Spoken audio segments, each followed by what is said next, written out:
Subscribe करिए हमारे channel target UP TET C TET को और बेल आइकन को दबाइए। हेलो फ्रेंड्स, मैं रेनू स्वागत करती हूँ आप सभी भावी अध्यापक एवं अध्यापिकाओं का आपके अपने channel target UP TET C TET में। दोस्तों, आज की ये वीडियो बहुत ही महत्वपूर्ण है। आप लोग प्लीज इस वीडियो को जरूर अच्छे से देखिएगा, क्योंकि अगर आप डीएलएड कर रहे हो या फिर आप डीएलएड कर चुके हो तो भी ये वीडियो आप लोगों के लिए बहुत ही महत्वपूर्ण है। जो भी प्रशिक्षु तैयारी कर रहे हैं अपने आने वाली शिक्षक भर्ती के लिए, उनको भी ये देखना बहुत ही महत्वपूर्ण है, क्योंकि यहाँ पर आज मैं बहुत सारी चीजें ऐसे बताने वाली हूँ जिनके बारे में आपको अभी तक शायद नहीं पता होगा। इसके अलावा दोस्तों, अगर आप सच में शिक्षक बनना चाहते हैं दोस्तों, तो आप ये वीडियो पूरा देखिएगा और किस तरीके से आपका सफर आसान हो सकता है इसके बारे में भी मैं बताऊंगी, किस तरीके से आप आसानी से शिक्षक बन सकते हैं। इसके अलावा दोस्तों, यहाँ पर इस वीडियो में मैं क्या क्या बताने वाली हूँ ये भी पहले मैं आपको बता दूं। इस वीडियो में मैं बताने वाली हूँ पूरा डीएलएड का सच, ठीक है। इसके अलावा जो भर्तियां आती हैं उनमें क्या क्या होता है, आप लोगों के लिए ये वीडियो कितना महत्वपूर्ण है दोस्तों, ये आपको आगे आने वाले वक्त में शायद और बेहतर समझ में आएगा। ये वीडियो बनाने का मात्र एक ही उद्देश्य है कि आप लोग बहुत सारी सच्चाइयों से आज रूबरू हो जाएं, क्योंकि इन सच्चाइयों को जानना आपके लिए बहुत ही जरूरी है। आप केवल यहाँ पर 4 सेमेस्टर के एग्जामों में ही फंसे हुए हैं, आपको पता नहीं है कि आगे की राह कितनी कठिन है या फिर कितना पेशेंस आपको रखना चाहिए या कितना पेशेंस आपको भी आगे रखना पड़ेगा। क्योंकि आप लोग तो अभी डीएलएड कर रहे हो, आपने देखा 3-4 महीने से लगातार कोरोना महामारी की वजह से आप लोग के एग्जाम नहीं हो पाए। इसमें आप लोगों ने 4 महीने से लगातार पेशेंस रखा हुआ है, लेकिन फिर भी कभी कभी आपका पेशेंस जवाब दे देता है कि मैम अब नहीं हो पा रहा है, अब नहीं हो पा रहा है, कितना हम लोग इंतजार करें, कब हम लोग आखिर में ये लोग एग्जाम लेंगे। तो दोस्तों, पीएनपी जो संस्था है ये अभी आपका इतने आसानी से पीछा नहीं छोड़ने वाली है। आप लोग डीएलएड कर रहे हो, इसके बाद आप लोग यूपी टेट देंगे। यूपी टेट में भी बहुत सारी चीजें उसके बारे में मैं बात करूंगी। तो दोस्तों, यहाँ पर दोस्तों मैं जो भी बता रही हूँ आपको वो अपने एक्सपीरियंस से बता रही हूँ। आप में से बहुत सारे लोगों को ये पता होगा कि मैं भी एक प्राइमरी टीचर हूँ। बहुत सारे प्रशिक्षु ये जानते हैं, क्योंकि मैंने बहुत सारे वीडियोस में अपने बताया हुआ है। तो दोस्तों, अगर मैं एक प्राइमरी टीचर हूँ तो मैं अपने एक्सपीरियंस से ही आप लोगों को बहुत सारी चीजें बता रही हूँ कि किस तरीके से आप लोगों को बहुत धैर्य रखना पड़ता है दोस्तों। एक तरीके से यहाँ पर, क्योंकि जितने भी बच्चे डीएलएड कर रहे हैं, एक तरीके से यहाँ पर इतने सारे प्रशिक्षु हमसे जुड़े हुए हैं, हमारे भाई बहन, एक तरीके से हम लोग एक परिवार हो गए हैं जो लगातार एक दूसरे से हमेशा कांटेक्ट बना करके रखते हैं। आपके कमेंट्स आते हैं, उन कमेंट्स का हम रिप्लाई देते हैं, आपके कमेंट्स पर हम वीडियोस बनाते हैं। तो कहीं ना कहीं दोस्तों ये जो रिश्ता है ये बहुत ही गहरा हो गया है। तो कहीं ना कहीं आप लोगों को एक सही दिशा, एक सही डायरेक्शन देना बहुत जरूरी है। शायद ये आपको कोई नहीं बताने वाला आज।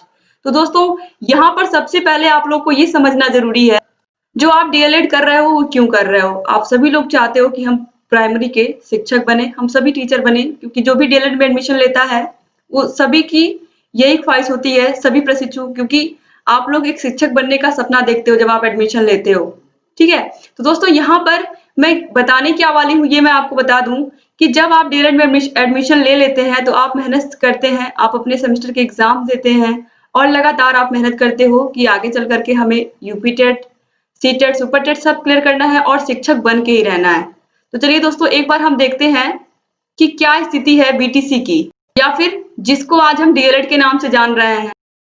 दोस्तों, हो सकता है ये वीडियो लंबी हो जाए, हो सकता है, लेकिन अगर आप लोग इस वीडियो को पूरा देखोगे तो मैं यकीन के साथ कह सकती हूँ कि आज आप बहुत सारी चीजें यहाँ से अच्छे से समझ के जाएंगे।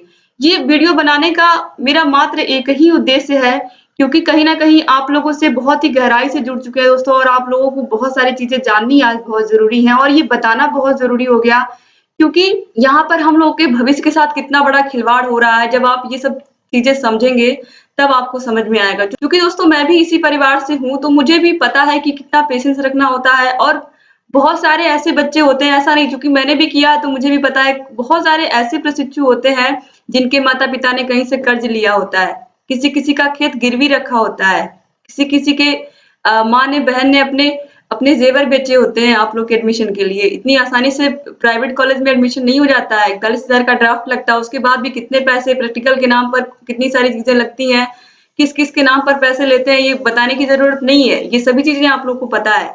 तो दोस्तों, यहाँ पर किस तरीके से एक बच्चा बीटीसी में एडमिशन लेता है या डीएलएड जिसको आज हम बोल रहे हैं इसमें एडमिशन लेता है और किस तरीके से वो मेहनत करता है और किस तरीके से वो अपने आगे के एग्जाम क्लियर करता है, उससे पहले सबसे पहले हम ये समझ लें कि ये आखिर में ये कब से ये चल रहा है। दोस्तों सन 2012 की अगर मैं बात करूं, 2012 बैच की अगर मैं बात करूं अगर, तो 2012 बैच तक तो सब कुछ नॉर्मल था। क्यों नॉर्मल था? क्योंकि पहले जो डीएलएड का प्रशिक्षण होता था, ट्रेनिंग होती थी, वो केवल और केवल डाइट में होती थी। ठीक है, जैसे हर जिले में डाइट होता है तो केवल डाइट में जो सीटें होती थी, आपके डाइट में अगर मान लीजिए 100 सीटें हैं, 200 सीटें हैं, तो बस उतनी ही सीटों के लिए जो भी पूरे प्रदेश से बच्चे अप्लाई करते थे, जिनकी भी मेरिट अच्छी होती थी, उन्हीं को केवल ले लिया जाता था। लेकिन 2013 से क्या हुआ, प्राइवेट कॉलेज खुलने शुरू हो गए। पहले प्राइवेट कॉलेज बिल्कुल ही नहीं थे, बहुत ही कम थे भी तो 2012 में कुछ ही थे जिनमें मिलता था एडमिशन। लेकिन 2013 से एकाएक संख्या बढ़ने लगी। दोस्तों, अब अगर आप जितने बच्चों को ले रहे हो बीटीसी या डीएलएड में ले रहे हो, उतने बच्चों को आपने नौकरी दे दी। ये तो ठीक हुआ, वो लोग सहायक अध्यापक बन गए, टीचर बन गए। लेकिन इसके बाद पूरा यहाँ से जो खेल शुरू होता है, आप लोग ये देखिए 2013 में 28,000 संख्या बढ़ा दी गई सीटों की। ठीक है, जब सीटें आ गई तो बच्चे भी निश्चित रूप से आते, तो 28,000 बच्चों ने भी एडमिशन ले लिया। ठीक है, और 2013 में 3 बार काउंसलिंग हुई थी, ऐसा कभी नहीं हुआ है। यहाँ पर लगातार 3 बार काउंसलिंग हुई। इसके बाद तो 2018-19 में फिर हुआ, लेकिन बीच में ऐसा कभी नहीं हुआ था। 14, 15, 17 बैच में ऐसा नहीं हुआ था। तो यहाँ पर 13 बैच में दोस्तों 28,000 सीटें आ गई, तो 28,000 बच्चे आ गए। 14 बैच में 44,000 सीटें हो गई। 15 बैच में 80,000 सीटें हो गई। अब आप देख सकते हैं सीटें किस तरीके से बढ़ रही हैं। और इसके बाद यहाँ पर देखिए 2017 बैच 2 लाख से ऊपर, एग्जैक्टली नहीं पता है इसलिए 2 लाख से ऊपर यहाँ पर मैंने डाला है, 2,15,000 या समथिंग ऐसे ही कुछ है। इतने सारे बच्चों ने एडमिशन लिया। उसके बाद 2018 में 2 लाख से ऊपर, 2019 में 2 लाख से ऊपर सीटें थी, लेकिन एडमिशन केवल लिया 1,60,000 बच्चों ने, क्योंकि तब बीएड भी प्राइमरी में शामिल हो गया था। तो बच्चों को चीज तो समझ में आ गई, अब चाहे हम बीएड करें चाहे बीटीसी करें, जब दोनों प्राइमरी के लिए एलिजिबल है तो हम किस लिए हम बीटीसी करें, इससे अच्छा बीएड ही कर लें। तो इस तरीके से यहाँ पर बच्चों ने कम एडमिशन लिया 2019 बैच में। लेकिन दोस्तों यहाँ पर आप एडमिशन धड़ाधड़ लेते जा रहे हो, आप डीएलएड करते जा रहे हो। अब आपको सबसे मेन चीज यहाँ पर बताने का उद्देश्य जो है कि अगर इतनी संख्या में बच्चे डीएलएड कर रहे हैं, सिर्फ और सिर्फ डीएलएड का आंकड़ा है। अभी आप लोग को पता है कि बीएड वाले भी प्राइमरी में शामिल हो गए हैं, तो बीएड वालों की भी संख्या इससे कम नहीं है। तो अब यहाँ पर दोस्तों देखिए, अब आप वैकेंसीज पर नजर डालिए। एक बार फिर से याद दिला दो दोस्तों कि ये वीडियो बहुत ही महत्वपूर्ण है, आप लोग प्लीज लास्ट तक देखिएगा। अगर आपने इसको नहीं देखा तो जो आपका जो डीएलएड करना है वो समझिए बेकार हो जाएगा, अगर आपने इसको नहीं समझा। अब दोस्तों यहाँ पर अब असली जो खेल स्टार्ट होता है वो जब आपने डीएलएड कंप्लीट कर लिया। अभी आपने देखा सीटें देखी आपने किस तरीके से हर साल इंक्रीज होती गई, सीटें हर साल बढ़ रही हैं, हर साल नए डीएलएड कॉलेज खुल रहे हैं, हर साल निजी कॉलेजों की संख्या बढ़ती जा रही है।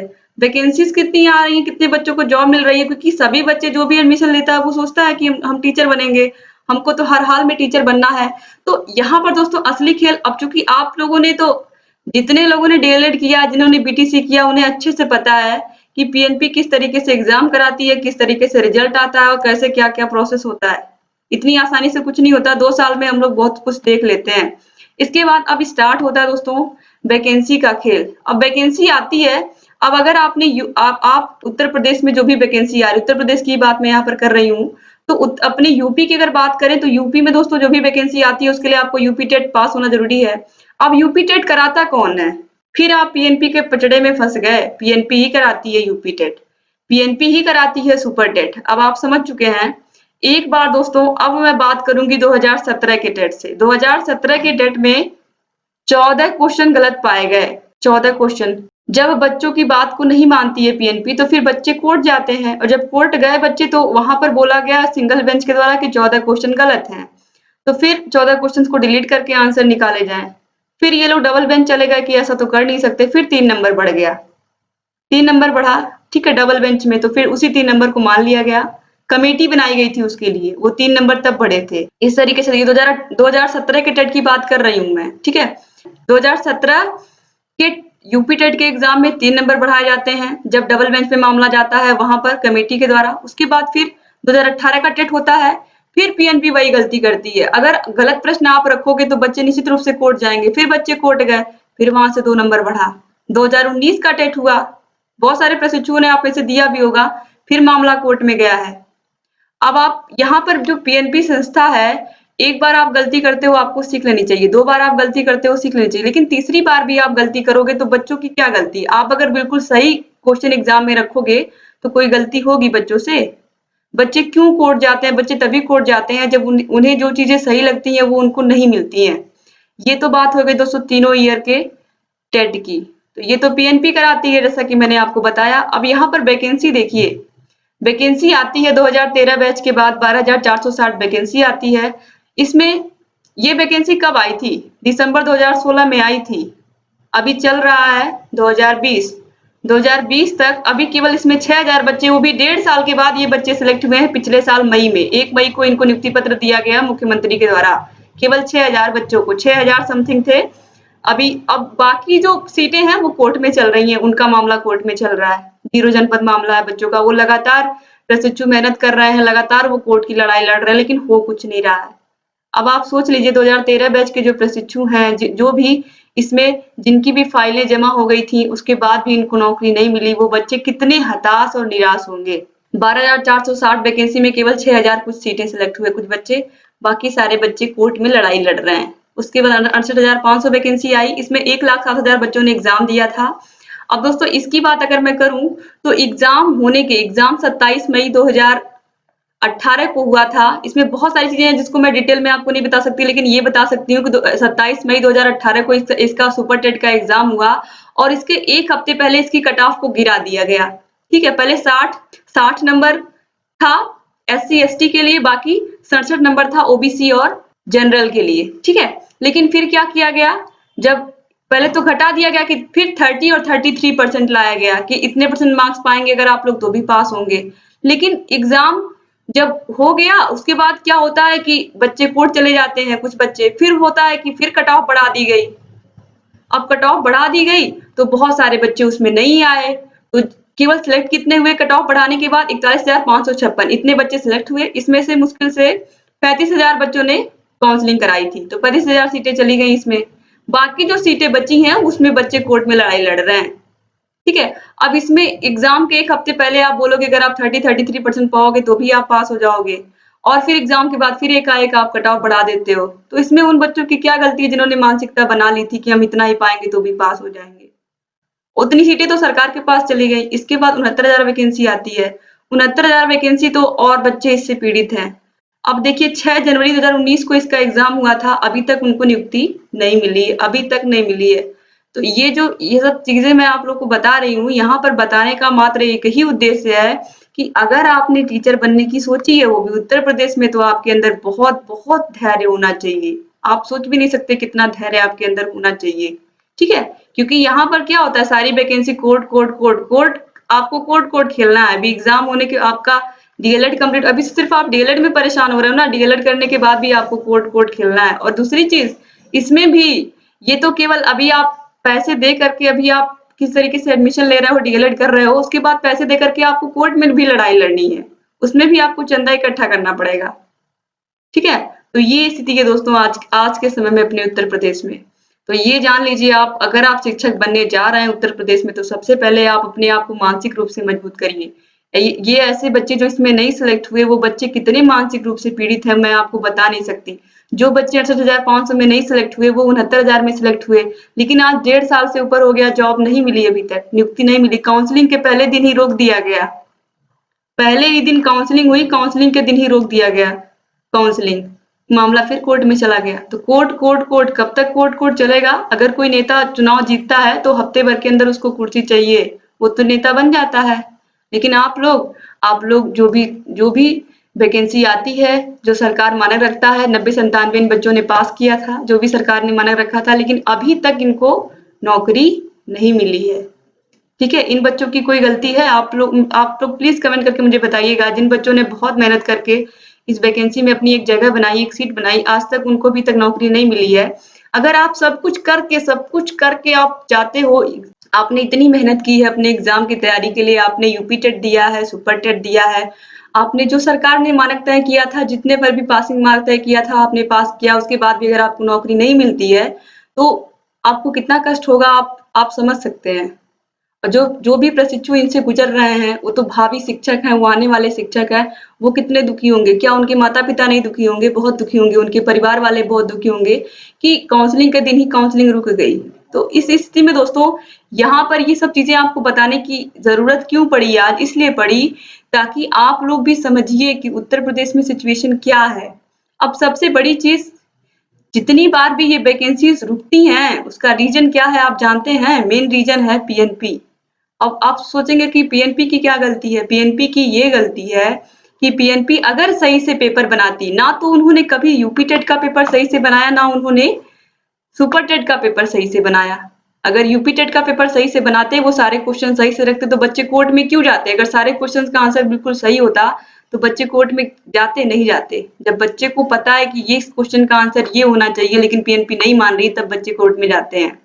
तो अगर वहीं से सारी चीजें सही कर ली जाए, अगर सारे आंसर बिल्कुल सही, अगर क्वेश्चन पेपर बिल्कुल सही बनाए पीएनपी, तो गलती होगा, गलती शायद नहीं होगा। तो बहुत जरूरी है कि यूपी टेट के पेपर जो है वो बिल्कुल सही बनाए जाएं, सुपर टेट का जो पेपर है वो बिल्कुल सही बनाया जाए, सारे क्वेश्चन बिल्कुल सही रखे जाएं, तो शायद जो आने वाली वैकेंसीज हैं उनमें कभी भी कोई भी मामला फंसे ही ना कोर्ट में। मैक्सिमम चीजें इसीलिए कोर्ट में फंस जाती हैं।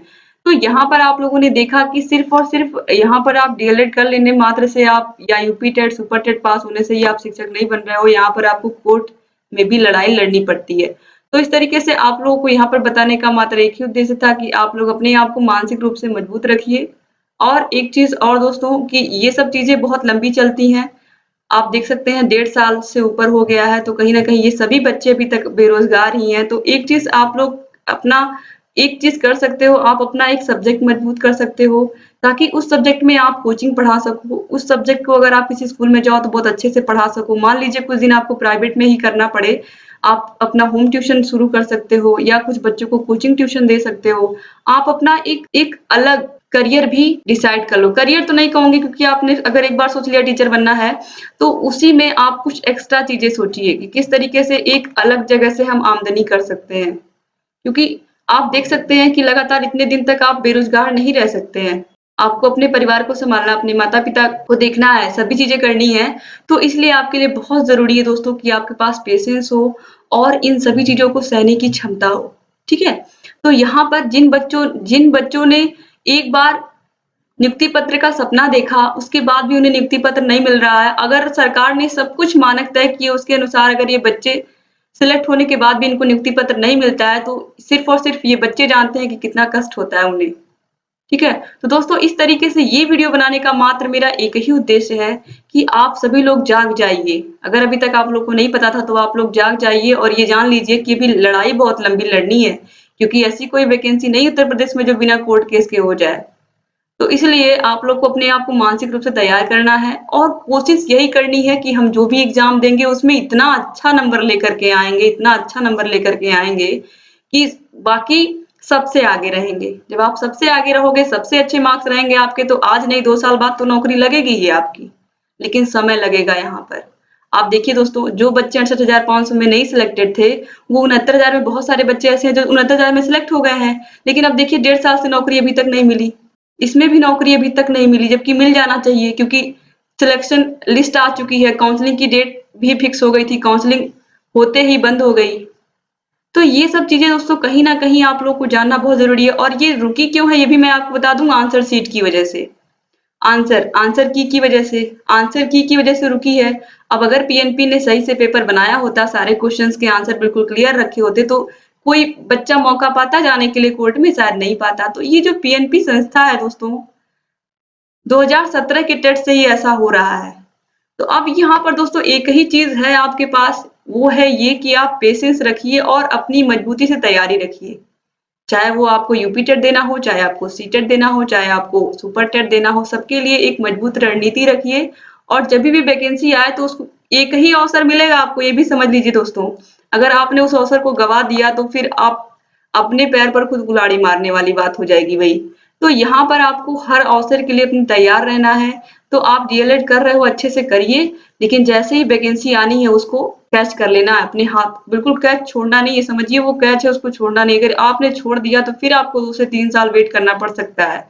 तो यहाँ पर अब आप लोगों को क्या करना है, आप कुछ भी सोच सकते हो कि हमें एक छोटा-सा कुछ भी करना है, लेकिन ये है कि सिर्फ़ और सिर्फ़ ये अगर हम सोच के चलेंगे, डीएलएड करेंगे, हम यूपी टेट की तैयारी करेंगे, सुपर टेट की तैयारी करेंगे, तो दोस्तों यहाँ पर बहुत लंबी जर्नी होने वाली है। आप लोग पढ़ना है, रोज़ पढ़िए, पढ़ना पड़ेगा आपको अगर आपको टीचर बनना है, लेकिन आपको एक साइड में चीज़ें सोच के रखनी है कि अगर ये नहीं होता है तो मैं और क्या कर सकता हूँ? क्योंकि यहाँ पर बच्चे तो इतने सारे हर साल आ रहे हैं, लेकिन नौकरी कितनी मिल रही है? आप देखो कितने लोगों को मिल रही है नौकरी, 12,000 में से 6,000 लोगों को मिल रही है, 68,500 में से 41,000 लोगों को मिल रही है, 69,000 में तो अभी पता ही नहीं क्या होना है। तो ये स्थिति है, अब आप सोच सकते हो। उम्मीद करती हूँ कि आपको बहुत सारी चीजें समझ में आई होंगी कि क्या स्थिति है। तो पीएनपी संस्था को सबसे पहले जो क्वेश्चंस वो बनाती है, अगर वो सही बनाए तो शायद ये जो कोर्ट की लड़ाइयाँ होती हैं ये काफी हद तक कम हो जाएं। और ऐसी स्थिति बने ही ना कि बच्चों को कोर्ट में जाना पड़े। जब आपके अधिकारों का हनन होता है तभी तो आप कोर्ट में जाते हो। तो ये सब चीजें दोस्तों आपको बताने का बहुत जरूरी था कि किस तरीके से आप लोग अच्छे से तैयारी कर सकते हैं। ये सब चीजें हमें बताने वाला कोई नहीं था। हम लोगों ने किस तरीके से मानसिक प्रताड़ना झेली है वो आप लोगों को ना झेलनी पड़े, और अगर ऐसा होता है तो आप लोग उसके लिए तैयार रहें। हम लोगों को तो किसी ने बताया नहीं था कि ऐसे ऐसे कोर्ट कोर्ट खेला जाता है यूपी में, किस तरीके से सारी भर्तियां कोर्ट में जाती हैं। तो यहाँ पर तो मैंने क्लियर कर दिया है, तो आप लोग इस सभी चीजों के लिए तैयार रहिए और आगे अपने भविष्य के लिए दोस्तों सभी लोग चिंतित रहते हैं, आप लोग भी चिंतित रहिए, लेकिन इतना नहीं कि उसी में परेशान हो जाइए। सिर्फ और सिर्फ आपको क्या करना है, आपको अपना एक साइड में भी एक चीज सोच के रखनी है कि अगर ये ऐसा नहीं होता तो मुझे क्या करना है, मुझे कुछ ना कुछ और भी करना है, एक्स्ट्रा करना है। इसीलिए मैं कह रही हूँ कि अपना कोई भी एक सब्जेक्ट अपना आप मजबूत रखिए जिसमें आप बच्चों को ट्यूशन पढ़ा सकें, बच्चों की कोचिंग क्लासेस ले सकें, आप किसी प्राइवेट स्कूल में भी पढ़ा सकें, कुछ 1-2 पीरियड या 3 पीरियड इस तरीके से भी बच्चे पढ़ाते हैं जाकर के स्कूलों में। तो कहीं ना कहीं जो आप इस तरीके से अगर आप पार्ट टाइम जॉब करते हैं, अपनी पढ़ाई पर भी लगे रहते हैं, तो ये भी बहुत अच्छा है। आप आत्मनिर्भर बन जाएंगे, आपको परिवार से मदद नहीं लेने की जरूरत पड़ेगी। तो ये भी आप कर सकते हैं। अब ये आपके ऊपर है, आपकी स्थिति क्या है, आपको उसके अकॉर्डिंग फैसला लेना है। तो उम्मीद करती हूँ कि बहुत सारी चीजें आपको आज क्लियर हुई होंगी, और अगर वीडियो अच्छा लगा तो प्लीज अधिक से अधिक प्रशिक्षु इसको लाइक करिएगा और अपने सभी कॉलेज के ग्रुप में इसको शेयर करिएगा, अपने व्हाट्सएप पर जहां पर भी आपके फ्रेंड्स हैं, जितने भी ग्रुप बना हुआ है, आप प्लीज शेयर करिएगा, जिससे अधिक से अधिक प्रशिक्षुओं को ये पता चल सके कि रियलिटी क्या है और मेहनत उनको कितनी करनी है। तो उम्मीद करती हूँ कि ये वीडियो आप लोग दूर तक पहुंचाएंगे ताकि अधिक से अधिक प्रशिक्षु अभी से अलर्ट हो जाएं और वो अपनी किस तरीके से आगे की रणनीति बनानी है वो अभी से सोच लें। तो इस तरीके से स्थिति है दोस्तों। आपको कैसे टीचर बनना है ये भी मैंने बता दिया, कितनी मेहनत करनी है आपको ये भी बता दिया है, और क्या स्थिति है आज की आप भी देख सकते हो। तो आप लोगों को बस एक ही चांस मिलता है, ये फिर मैं याद दिला रही हूँ दोस्तों, एक ही चांस मिलता है, उसको छोड़ना नहीं है आपको, आपको मेहनत करनी है और उस एक चांस को आपको लेके रहना है। अब तो एडेड जूनियर हाई स्कूल में भी आप लोग मान्य हो गए हो, तो अगर वैकेंसीज आती हैं आगे तो उसके लिए भी आपको प्रिपेयर रहना है। तो उम्मीद करती हूँ कि आज की जानकारी आपको अच्छी लगी होगी, और हमेशा मैं कहती हूँ आप लोग भावी अध्यापक एवं अध्यापिकाएं हैं आने वाले समय में, तो आप लोग प्लीज मेहनत करिए और जल्द से जल्द शिक्षक बनिए। यही मेरी शुभकामनाएं हैं दोस्तों आप लोगों के लिए, और ये वीडियो अधिक से अधिक प्रशिक्षुओं तक पहुंचे, यही मेरा उद्देश्य है इसको बनाने का। और आप लोग प्लीज इस उद्देश्य को जरूर पूरा करवाने में मेरी मदद करिएगा, जिससे अधिक से अधिक प्रशिक्षु इन वीडियोस को देख सके और हमारे चैनल से जुड़ सके। दोस्तों अगर अभी तक आपने हमारे चैनल को सब्सक्राइब नहीं किया तो प्लीज सब्सक्राइब कर दीजिए, क्योंकि आगे आने वाले समय में बहुत इंपॉर्टेंट चीजें मुझे बतानी है आप लोगों को, और आप लोग को अच्छे से गाइड करना है सभी एग्जाम्स के लिए, ताकि आप सभी लोग शिक्षक बन सकें और अपना सपना साकार कर सके। दोस्तों उम्मीद करती हूँ कि आज का ये वीडियो आप लोगों को बहुत अच्छा लगा होगा और आप लोग इसको पूरा देखे होंगे। तो आप लोग प्लीज अधिक से अधिक लोग कमेंट करके मुझे बताइएगा कि आप लोगों को कैसा लगा, और आप लोगों को आगे क्या चीजें मुझसे पढ़नी है और भी क्या चीजें आप करना चाहते हो, और आपके मन में जो भी है वो आप लोग प्लीज कमेंट बॉक्स में कमेंट करके मुझे बताइएगा। और उम्मीद करती हूँ कि आप लोग इस वीडियो को पूरा देखे होंगे, और जो भी मैं चाहती थी आप लोग समझे वो जरूर समझे होंगे। दोस्तों आप लोग ऐसे ही हमारे चैनल से बने रहिए, सभी वीडियोस को देखते हुए रहिए, और लगातार हमें अच्छे अच्छे अपने प्यारे प्यारे कमेंट से ऐसे ही मोटिवेट करते रहिए। आप लोग के कमेंट्स बहुत अच्छे लगते हैं। तो एक बार फिर से आप सभी का बहुत बहुत धन्यवाद। वीडियो लंबा हो गया, सुनने के लिए आप सभी का बहुत बहुत शुक्रिया। जय हिंद दोस्तों।